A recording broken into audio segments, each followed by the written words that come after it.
भारत में जनसंख्या बढ़ती चली जा रही है। संख्या के स्थिरीकरण की ओर बिना भेदभाव के आगे बढ़ना होगा। जनसंख्या नियंत्रण के लिए मसौदा बना रही योगी सरकार। असम के बाद अब उत्तर प्रदेश की योगी सरकार जनसंख्या नियंत्रण पर कानून लेकर आने वाली है और राज्य विधि आयोग ने जनसंख्या नियंत्रण के कानून का मसौदा बनाना भी शुरू कर दिया है। लेकिन अब इस पर भी सियासत शुरू हो गई है। जनसंख्या नियंत्रण कानून अभी बनकर तैयार भी नहीं हुआ कि समाजवादी पार्टी से लेकर कांग्रेस तक तमाम विपक्षी दलों ने हो हल्ला शुरू कर दिया। देश हित में लिए गए तमाम निर्णयों पर इनका आपत्ति जताना मानो इनकी अब आदत बन गया है। चाहे फिर वो लव जिहाद कानून हो या फिर जम्मू कश्मीर से धारा 370 को हटाना। विपक्ष की इस ओछी राजनीति पर न जाकर हम आपको बताते हैं कि आखिर जनसंख्या नियंत्रण कानून लाना कितना जरूरी है और अगर यूपी और असम में ये कानून लागू हो जाता है तो इसका असर किस पर कितना पड़ेगा। जनसंख्या नियंत्रण पर कानून बनने के बाद उत्तर प्रदेश में जो भी 2 से ज्यादा बच्चे पैदा करेगा उसे सरकारी योजनाओं, सरकारी सब्सिडी, राशन वितरण, राज्य सरकार की नौकरी और सस्ते घर की स्कीम आदि सुविधाओं से हाथ धोना पड़ सकता है।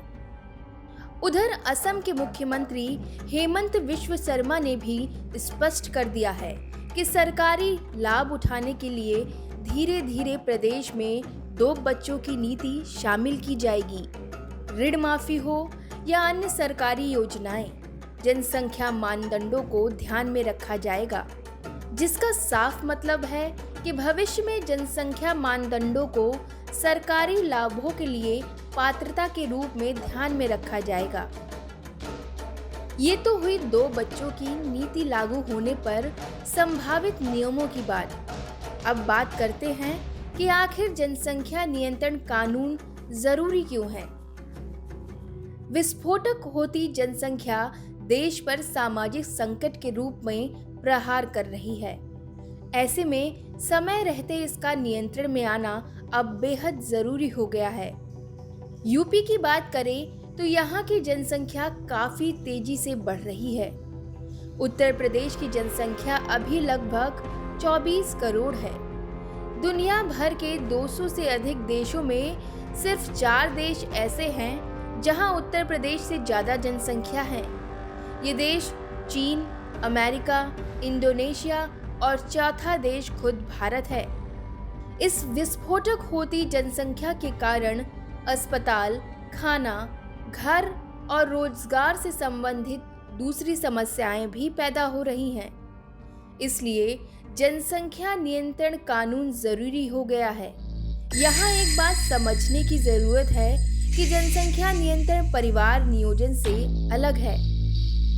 वैसे जनसंख्या विस्फोट को मुसलमानों की आबादी से जोड़कर राजनीति करने का पुराना इतिहास रहा है, लेकिन मौजूदा वक्त में ये समझने की आवश्यकता है कि बढ़ती हुई जनसंख्या देश की आर्थिक स्थिति को कितना बिगाड़ती जा रही है।